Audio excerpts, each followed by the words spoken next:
Hello there. Thank you for joining us on Business Week. I am Franco Malape. Here's what's coming up in a moment. Nigeria's headline inflation rate rose to 33.69% in April, up from 33.2% in March 2024. Plus, Netherlands overtakes India to become Nigeria's second largest trade partner. And outside Nigeria, President Joe Biden has announced new tariffs on Chinese electric vehicles, semiconductors, batteries, and other items. Of this and many more are what to expect on the show today. This is Business Week. Well, thank you everyone for joining us. Let's begin with some of the stories that made headlines in the week. In a significant move aimed at harnessing Nigeria's fishing capacity and unlocking the vast potential of its marine resources, the Minister of Marine and Blue Economy, Mr. Adegboyega Oyetola, has directed the Nigerian Institute for Oceanography and Marine Research to undertake a comprehensive mapping of the country's maritime landscape. The directive signals a proactive approach towards harnessing the wealth of Nigeria's seas and supporting the sustainable development of its fishing industry. TVC News Senior Business Correspondent Ifeanyi Eze has more. The arrival of the entourage of the Minister of Marine and Blue Economy, Mr. Adegboyega Oyetola, to the Nigerian Institute for Oceanography and Marine Research underscores his oversight role since its deployment to the ministry. Highlighting the Institute's crucial role in enhancing Nigeria's fishing capacity, the Chief Executive Officer of the Research Institute, Professor Abiodun Sule, emphasized the richness and diversity of Nigeria's marine ecosystem. I'm impressed with what I've seen in terms of what they've been able to do to be able to advance the fish technology in a country. I want to assure you that we'll continue to collaborate with the Institute to ensure that we're able to harness the resources available for economic growth, job creation, improved livelihoods, and environmental sustainability. The minister stated that in order to unlock the full potential of the country's fishing industry, it has become imperative to map the nation's marine resources. The need to do the mapping of our ocean, we should be able to know the actual stock of resources that are available, to be able to now know how best to harness the resources. He further emphasized the necessity of strengthening monitoring and enforcement efforts to combat illegal fishing activities in Nigeria's waters. There are technologies that have been developed to monitor and curtail all the possibilities. The unfortunate thing is that these foreigners, they harvest our fish, rebrand it, and even sometimes send it back to us. At the College of Fishery, the minister also underscored the need to move towards developing a local content policy for fish feed production to align with broader efforts to reduce reliance on imported feeds. And elsewhere in the week, the Nigerian Upstream Petroleum Regulatory Commission has announced the commencement of the 2024 oil block licensing round. The Commission Chief Executive, Mr. Gbenga Komolafe, announced this at Miami, Florida International Roadshow for the 2024 licensing round in collaboration with the Petroleum Technology Association of Nigeria. The NUPRC board said the 2024 block licensing round will last for approximately 9 months. They said the round will introduce 12 meticulously selected blocks across diverse geopolitical spectra for the fertile onshore basins to promising continental shelves and the untapped depth of Nigeria's deep offshore territories. And also in the week, the Federation Account Allocation Committee, FAC, has shared the sum of 1.2 trillion naira revenue for April 2024 among the federal government, states, and local government councils. FAC, in a communique issued in Abuja by the committee, said the 1.2 trillion naira total distributable revenue comprised statutory revenue of 284.71 billion naira and value-added tax revenue of 466.45 billion naira. It also comprises electric money transfer levy revenue of 18.02 billion naira and exchange difference revenue of 438.8 billion naira. The total revenue of 2.19 billion naira was available in April, and the total deduction for cost of collection is 80.5 billion naira. Total transfers, interventions, and refunds are 903.47 billion naira. Gross statutory revenue of 1.23 billion naira was received for the month under review, higher than the sum of 1.01 billion naira received in March by 261.28 billion naira. From the 1.2 trillion naira total distributive revenue, the federal government received 390.41 billion naira. State governments received 403.4, and the local government councils received 293.81 billion naira respectively. Away from there now, the National Bureau of Statistics in its 2023 Foreign Trade Statistics report says the Netherlands has overtaken India to become Nigeria's second largest trade partner, which reveals the shifting dynamics within Nigeria's foreign economic engagement. According to the report, Nigeria recorded a total foreign trade of 71.8 trillion naira in 2023, out of which 14 of its major trading partners made up of 45.4 trillion naira of the total trade.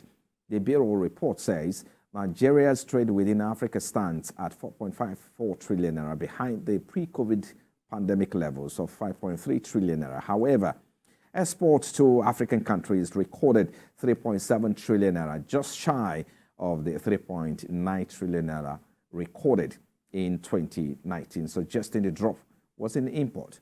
According to the NBS data, China remains Nigeria's primary trade partner, with the trade volume reaching a historic peak of 7.49 trillion naira in 2023. And outside Nigeria, President Joe Biden has announced new tariffs on Chinese electric vehicles, semiconductors, batteries, solar cells, steel, and aluminum. The tariffs on EVs will surge to 100%, quadrupling the current tariff of 25%. The president spoke at the White House Rose Garden following the announcement. President Joe Biden administration is doubling tariffs on Chinese semiconductors from 25% to 50%, and increasing tariffs on Chinese medical supplies, batteries, critical minerals, and shipped to shore cranes. Today I'm announcing new tariffs in key sectors of the economy that are going to ensure that our workers are not held back by unfair trade practices. They include, the thing I'm announcing today, 25% tariff on Chinese steel and aluminum products, and we'll counter China's overcapacity in these industries. And we're making major investments in clean American steel and aluminum, A 100% tariff on electric vehicles made in China. People say, wow.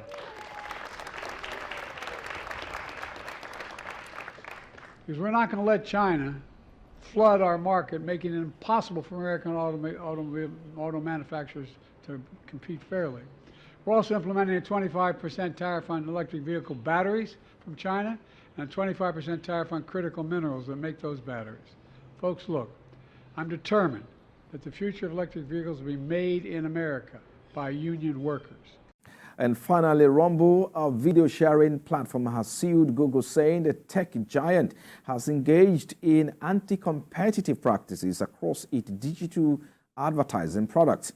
The suit alleges Google monopolized the ad stack by buying companies up and down the chain, as well as representing both ad buyers and sellers and running the exchange that connects those parties. Rumble also accused Google of maintaining its monopoly and sought damages of over $1 billion. In response, Google denied Rumble's claims and said that Rumble utilizes dozens of competing ad services in addition to Google's ad manager. Well, those were some of the biggest stories in the business week. Coming up in a moment after this break, our focus is on Nigeria's inflationary trend and its impact on the economy as the latest MBS figure hit about 33.69% in April of 2024. Well, that's our talking point in a moment. Please stay with us. Thank you, everyone. This is Business Week, coming to you from our TVC Lagos, the nation's commercial capital. Let's get into our conversation now. On Wednesday, we saw the latest inflation figures coming up at 33.69% in April from 33.2% in March. However, the month-on-month slowed down by 0.73%, and improved outlook on the prices of commodities in the month. Meanwhile, prices of food items continue to rise as food inflation surged past 40.5% in the month under review.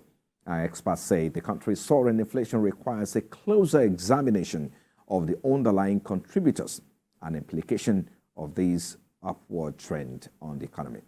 Well, I'm joined by Senior Research and Policy Analyst, Mr. Vayala Kwaga. He joins me virtually now. Thank you for your time, Mr. Kwaga. We saw Nigeria's headline inflation rising from 33.2% in March to 33.69% in April 2024. Did you see these numbers coming? It's not surprising that Nigeria is experiencing growing inflation.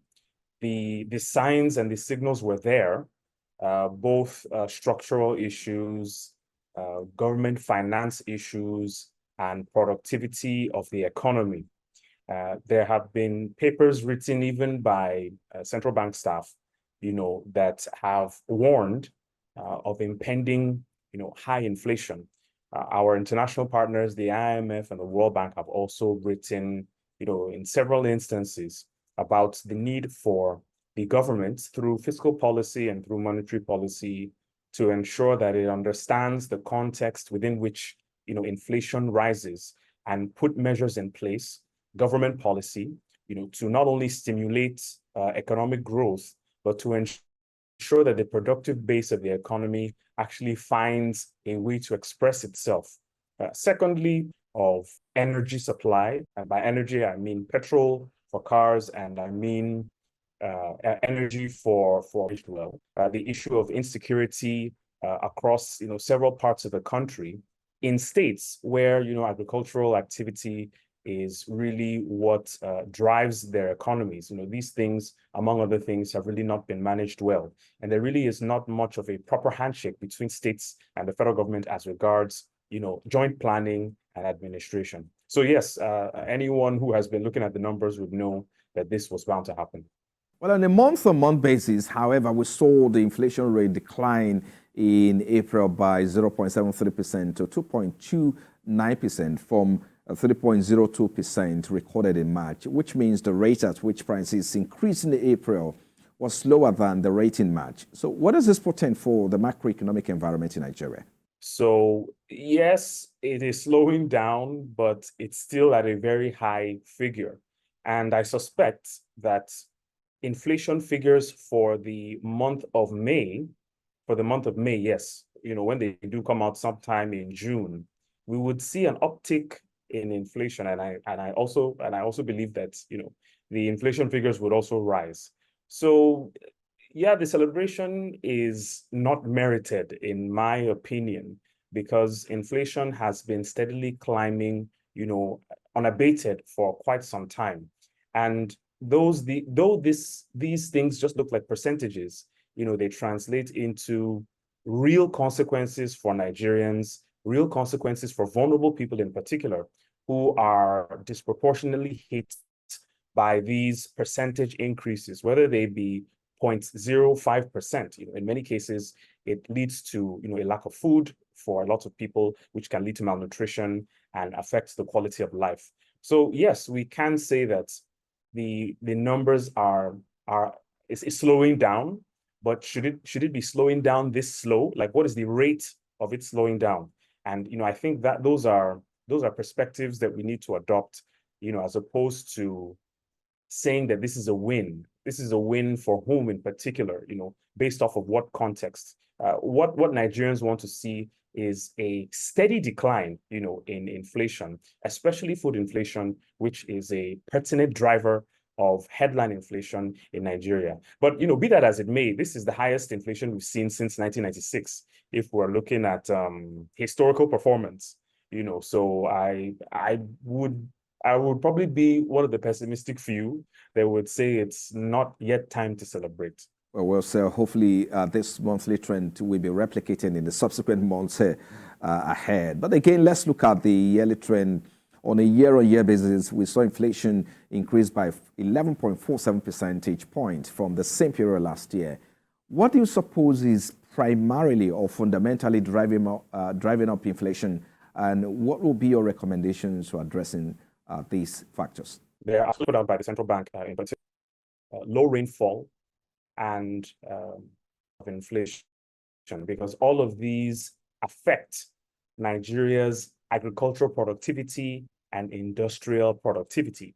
Where you have a farm, that is struggling to access cheap inputs, that is struggling to access cheap fertilizers, it may have access to cheap labor, but if those inputs are not supplied, optimally, it's going to spell problems for agricultural production. Even when you look at things like storage, I was reading a piece in the news where a couple of states in the country had harvest losses. And it's amazing that in 2024, Nigerian states have not committed, some form of resources or even created the framework, for which the private sector can come in and provide storage facilities for agricultural producers. Agriculture being, a key industry in Nigeria. There's another perspective that considers monetary policy. And, the IMF is of the opinion that the long-run cause of inflation in Nigeria is actually a monetary phenomenon caused by, exchange rate management and the influx of finance from the government sector. So, ordinarily, in normal economies, the private sector should be providing credit, for businesses, to providing credit for businesses. In Nigeria, it seems like the government oftentimes is providing a lot more in terms of credit than it should.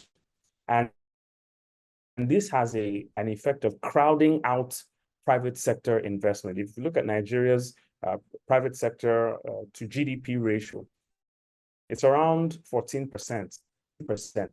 So you have the creation of a lot of money, especially that years.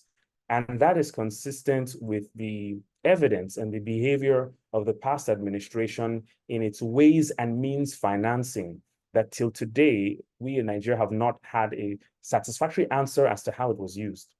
If we're going to look at recommendations, for one, the government needs to rethink how it provides credit to the economy. I know that the central bank has adopted this interventionist stance for quite some time, but we are not even clear whether it has recorded successes because there hasn't been any tangible efficiency created in production as a result, or that can be traced to interventions by the CBN. What has the performance of its numerous interventions, and it's, CBN intervenes through in the health sector, in the MSME sector, in agriculture, in energy, and how are these things being monitored? How are these finances, these credit guarantees, how are they being monitored? How are they being evaluated? What do we know as Nigerians about the performance, of these interventions by the central bank? And why is the central bank, adopting this stance when the fiscal authorities are the ones that should do it?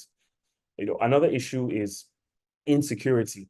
The CBN is of the view that insecurity affects states in different proportions. In fact, a paper of theirs that I read said that the impact of insecurity is even higher in states like Akwa Ibom, and Edo, as opposed to states in the north, because those states in the north are, in quote, used to or have developed, some way to manage that insecurity. It remains to be seen if this is really true. It's just a study. It can be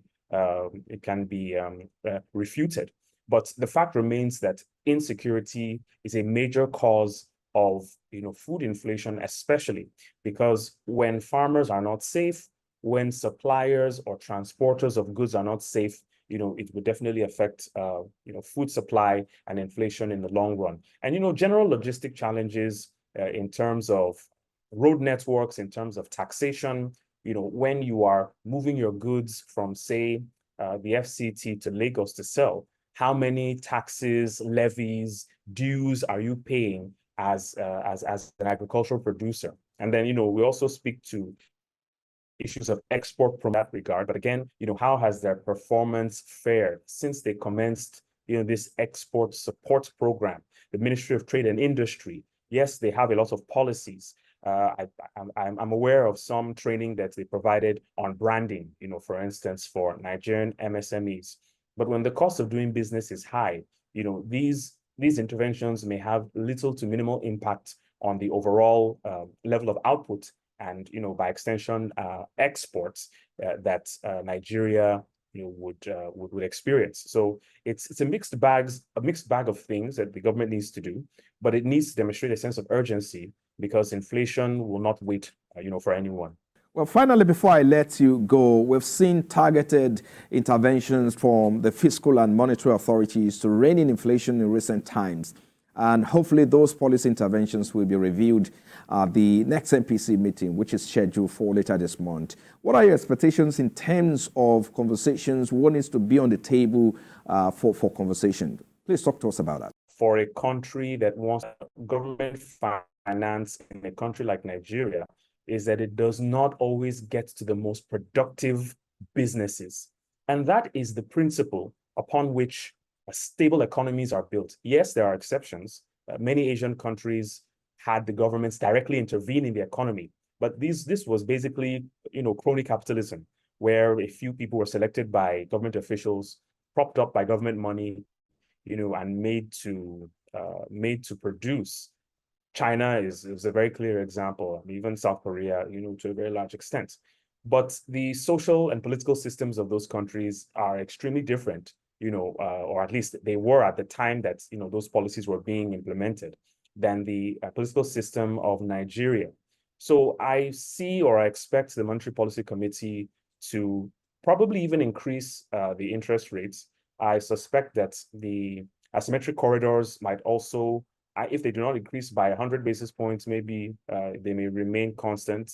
I see the cash reserve ratio for banks, or the monetary policy rate, I beg your pardon, would likely also be retained, or slightly increased as the case may be. But I do not think, it's just my considered opinion, that this approach by the central bank is going to be effective in the long run, because the problems are of excessive supply by the government. And this, this is a problem that is shared by the monetary authorities and the fiscal authorities.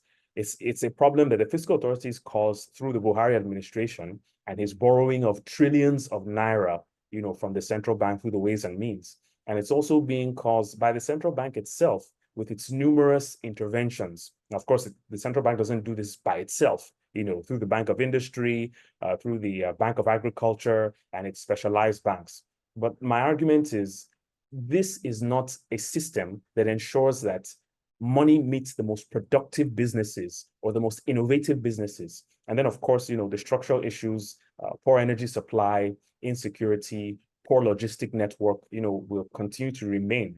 I guess those are things that the central bank cannot control. But for its monetary policy, I think the central bank really does need to think differently, or at least measure its performance much more transparently and defend why it has this raft of policy interventions, costing the country trillions of naira, and no real explanation as to whether. Well, a good place to leave the conversations there. Senior Research and Policy Analyst, Mr. Vayala Kwaga. Thank you for your time. We appreciate you for coming on Business. Always a pleasure. Well, and that's our show this week. Thank you, everyone, for sharing your weekend with us. I am Frank Omalape, and I'll leave you now with a breakdown of the April inflation figures as released.